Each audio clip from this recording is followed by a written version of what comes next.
بسم اللہ الرحمن الرحیم۔ تمام دیکھنے اور سننے والے ناظرین کو رمضان المبارک کے بابرکت مہینے کا سلام قبول ہو، اس امید کے ساتھ کہ یقیناً آپ لوگ رمضان کے مہینے کی بابرکت گھڑیوں کو، بابرکت سعادتوں کو بڑے اچھے طریقے سے گزار رہے ہوں گے اور اللہ کی رحمت سمیٹ رہے ہوں گے۔ سامعین و حاضرین،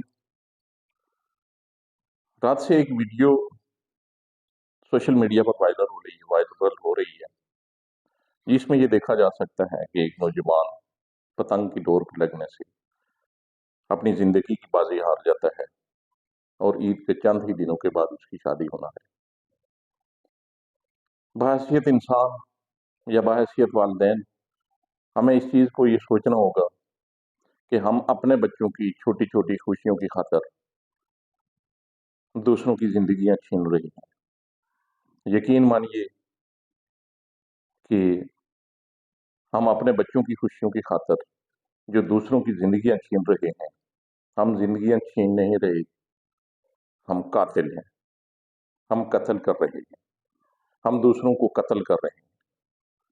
یہ پتنگوں کی ڈوریں جو نہ جانے دن میں کتنے پرندوں، کتنے جانوروں اور کتنے انسانوں کا خون کرتی ہیں، اور جو ہمارے پیسوں سے لائی جاتی ہیں، جو ہم اپنے بچوں کی خوشیوں کی خاطر لاتے ہیں، وہ دوسروں کی زندگیاں چھین لیتی ہیں۔ یقیناً اس کا حساب ہمیں دنیا میں اگر نہ دینا پڑا تو قیامت کے دن اللہ تعالیٰ ہم سے پوچھے گا، کیا میرے بندے، میں نے تجھے پیسہ دیا تھا، میں نے تجھے دولت دی تھی، کن کاموں میں خرچ کی؟ تو یقیناً ہمارے پاس بھی اس طرح کا جواب نہیں ہوگا کہ ہم یہ اللہ تعالیٰ کو یہ بتا سکیں کہ یا اللہ، ہم نے آپ کی دی ہوئی دولت کن کاموں میں خرچ کی؟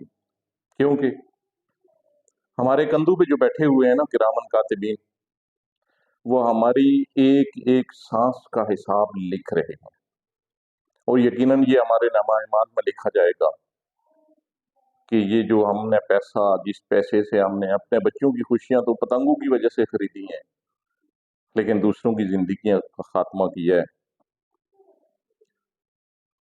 میں بطور پاکستانی، بطور مسلمان شہری، آپ سب لوگوں سے ایک گزارش کرنا چاہ رہا ہوں کہ پلیز خدا را ایسی کوئی بات نہ کریں، ایسا کوئی کام نہ کریں جس سے دوسروں کی زندگیاں چھن جائیں، کیونکہ یہ بیٹے بڑی مشکلوں سے جوان ہوا کرتے ہیں۔ لہٰذا آج ہی اس چیز کو ختم کریں۔ یہ پتنگ، یہ ڈوریاں آہستہ آہستہ ہماری زندگیوں کو کٹ رہی ہیں۔ محض ان چھوٹی چھوٹی خوشیوں کی خاطر دوسروں کی زندگیاں برباد نہ کریں۔ اپنے بچوں کو ان چیزوں سے روکیں، اپنے بچوں کو اس چیز پہ آمادہ کریں کہ یہ زندگیاں خراب کر رہی ہیں۔ کتنے بچے چھتوں سے گر کر اپنی زندگی کی بازی ہار جاتے ہیں، کتنی ماؤں کے بیٹے رزق کی تلاش میں، کتنی ماؤں کے بیٹے کن کن مصیبتوں کی تلاش میں سڑکوں پر ہوتے ہیں، جو پتنگ کی ڈور لگنے سے اپنی زندگی کی بازی ہار جاتے ہیں۔ اور پھر اللہ تعالیٰ کا یہ بابرکت مہینہ چل رہا ہے، اور اس بابرکت مہینے میں اگر ہم اللہ تعالیٰ کے حلال کاموں سے رک رہے ہیں، کھانا پینا چھوڑ رہے ہیں، تو یقیناً یہ کام بھی چھوڑنا چاہیے کہ یہ پتنگ کسی کی زندگی کی ڈور کو کٹ رہی ہے۔ امید ہے کہ آپ سب لوگ اس چیز پہ عمل کریں گے۔ اگر میری بات اچھی لگی تو شیئر ضرور کیجیے گا، اور ہر بندہ اپنے گھر سے یہ کوشش کریں کہ کم از کم اپنے بچوں کو یہ پتنگ نہ لا کے دیں، تاکہ کسی کی زندگیوں کی ڈوریں نہ کٹیں۔ سلامت رہیں، خوش رہیں، آباد رہیں۔